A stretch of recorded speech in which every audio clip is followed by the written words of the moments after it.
Naging maaksyon ang simula ng UAAP Season 79 baseball and softball competition sa Rizal Memorial Stadium.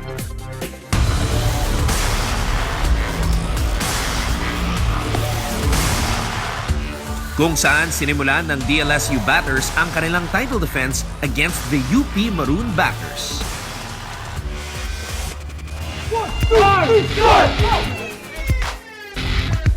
Kahit nawalan ng 5 key players ang LaSalle squad, hindi pa rin sila nagpatinag sa Maroons at tinalo ito sa score na 19-1.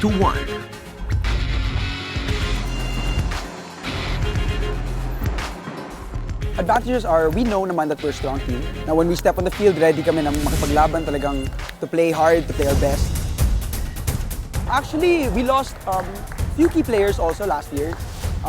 For the season. But then we were also added with a couple of really great talents talaga that helped us, that is gonna help us this season to get the back-to-back, syempre. Animo! Rizal!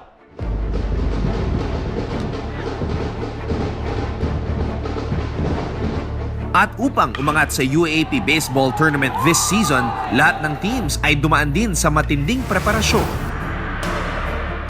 Having redemption is our main goal for this season.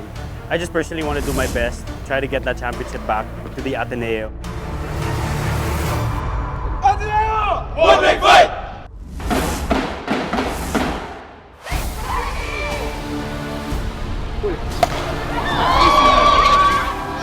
Sa softball opening, tinalo ng last season runner-up team na UST ang Ateneo sa score na 5-3.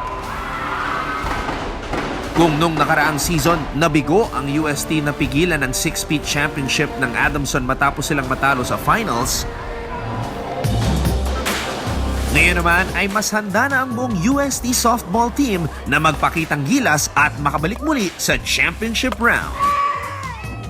Concentrate lang po talaga palagi, focus lang po sa game, gawin lang po yung tama kung ano yung pinapagawa ng coach para po makarating ulit po kami sa finals.